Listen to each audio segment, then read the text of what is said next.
The diffusion of tea from China to the whole world has always been through two means, by sea and by land. Landway includes the tea road to Middle Asia, West Asia, and Europe that overlapped with the old Silk Road after Tang Dynasty.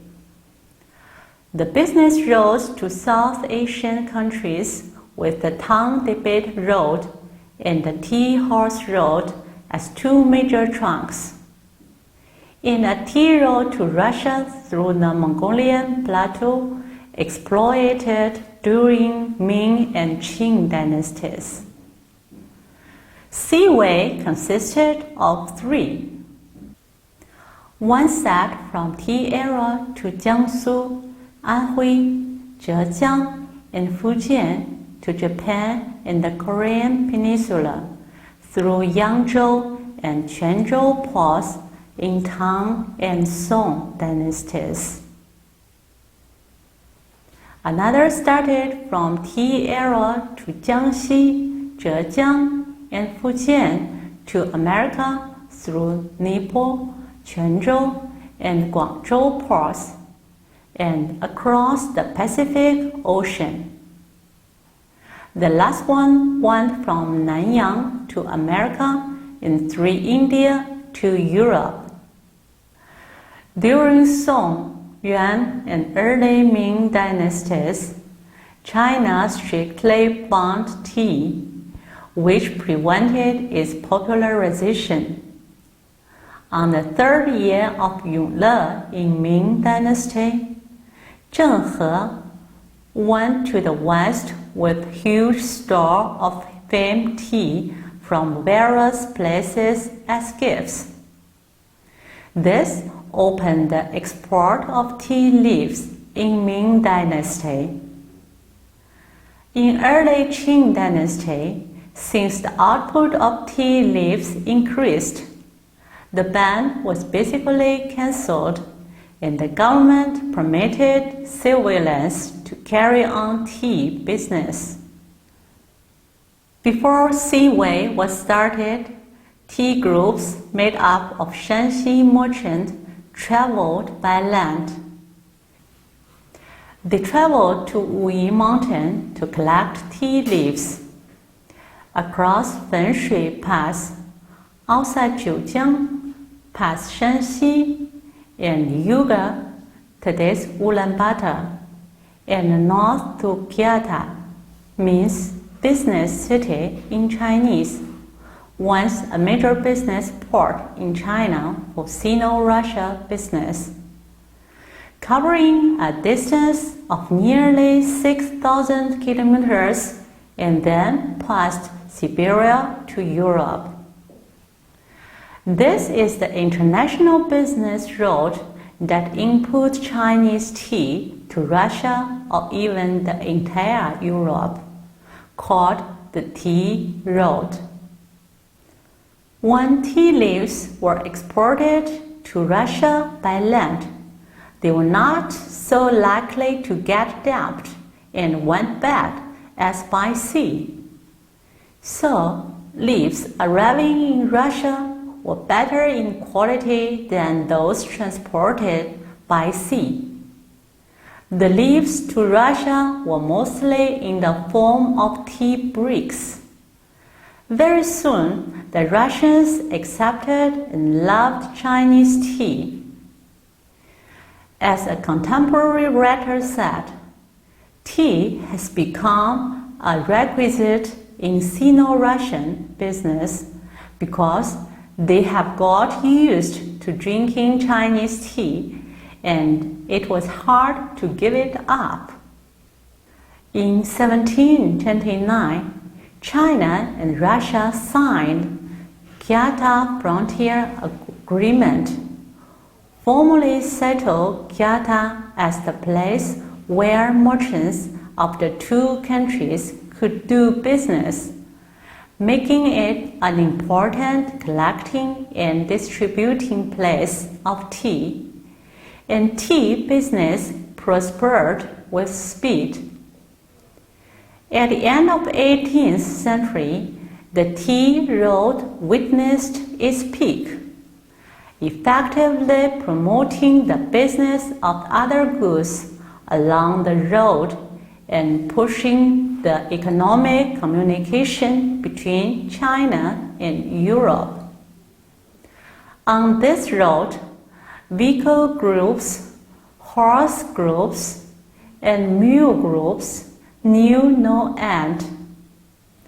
When it came to the 1830s, exportation of tea leaves accounted for 93% of the Sino-Russian trade volume.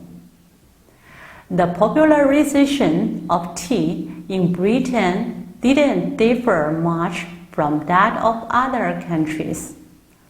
Also from royal families and nobilities for common folks. And tea leaves quickly become the necessary in the daily life of British people.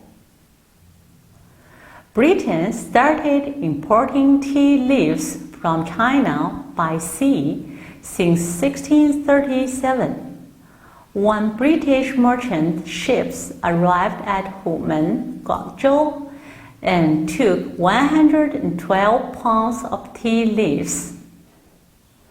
At first, tea leaves imported to Britain were mostly green tea, but because their quality couldn't be guaranteed, black tea leaves took their place, which directly affected the tea drinking habit of British people. British demand for tea grew bigger and bigger, and Sino-British trade gradually came to focus on tea. Because of its huge request for tea leaves, Britain suffered an annually large trade deficit in its trade with China.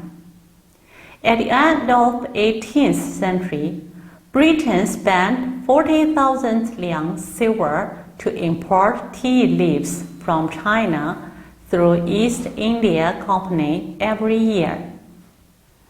It exported woolen goods, metallic goods, and cotton to China too. But the total worth of those three items only amounted to 1/6 of worth of tea. British merchant ships were often loaded with silver to purchase tea leaves in Guangzhou. In order to change this situation, Britain levied heavy import tax on tea leaves, keeping the tax rate over 100% from 1806 to 1833. Meanwhile, East Indian Company was actively seeking other sources from tea. However, at that time, very few places other than China produced tea, and China banned exportation of tea seeds and tea-making techniques for the sake of interest protection. In 1834, Bentinck British government in India organized a tea committee to study the possibility of planting Chinese tea in India.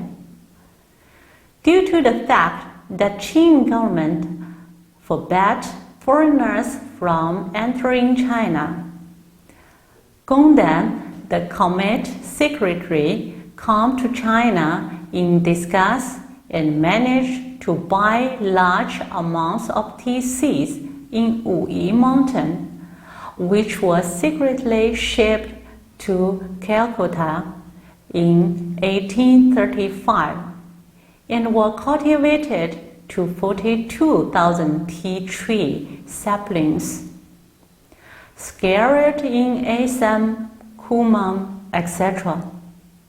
Later, the committee invited Chinese tea master to produce the first batch of finished tea, 8 boxes, with the technique of Wuyi rock tea in 1838. Those were shipped to London and made quite a sensation in the government as well as the public, laying the foundation for tea industry in India, who is the #1 tea producing country in the world now. In 1867, offspring of those tea trees were introduced to Sri Lanka and made it the 3rd tea producing country in the future. Since the 1860s, Chinese tea was confronted with the competition from tea of India and Ceylon in world market. Its market share shrank little by little and lost its dominance completely in the 1880s, whereas India became the biggest supplier of tea leaves. Chinese export of tea leaves to Britain gained China's large trade surplus. So British government ordered its East Indian Company to carry opium to China in secret, so that Sino-British trade was basically reversed. To prevent silver from outflowing, Qing government implemented a policy of banning opium smoking and opium trade, severely attacking opium importation. This is the immediate reason for the breaking out of the Opium War between China and Britain in 1840. After the war, as winner, Britain asked for business at 5 ports, 2 of which were in Fujian. Britain's aim was still to control the tea era in Fujian. Wuyi tea went on being imported in large amounts through Xiamen, Fuzhou, and Guangzhou ports. Under the blow of the business at 5 ports, road of tea leaves that sold to the north was replaced by the sea road of tea leaves. Shanxi business group dealing in Wuyi tea dispersed. After the Opium War, China lost its sovereignty and territory day by day, starting its 100-year-long history of humiliation. Similarly, another world-changing war was also related to tea in Britain. Tea leaves imported from China to Britain were further sold to other places, and North America was the largest market for the entreport trade of tea leaves. Britain levied special tax on tea leaves in its Northern America colonies and sold its unsellable tea leaves there, which caused fierce resistance. In 1773, Boston Tea Party members took hold of 3 tea ships of East Indian Company and sank 342 boxes of tea leaves worth 18,000 pounds to the bottom of sea forever. Boston Tea incident was abused for the American Independence War, and the tea that was sunk was the long-reputed Chinese Wuyi tea. After America obtained its independence, Sino-American tea trade thrived for well.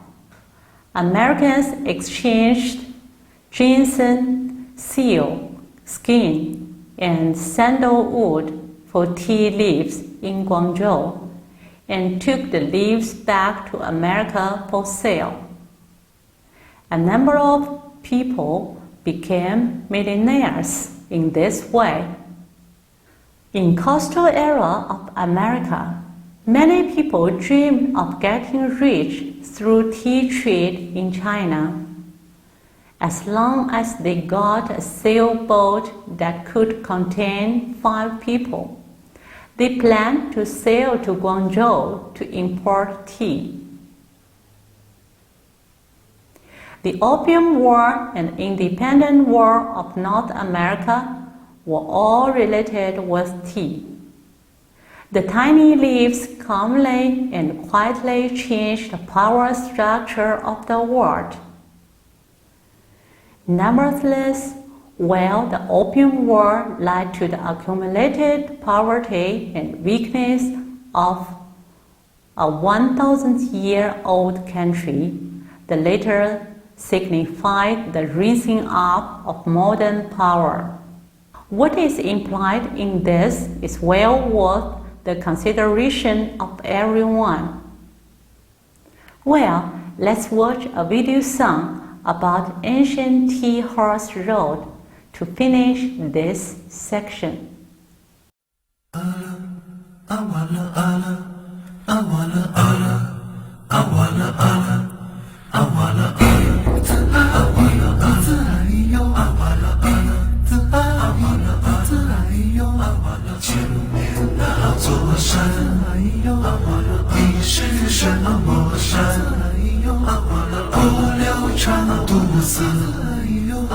才能到远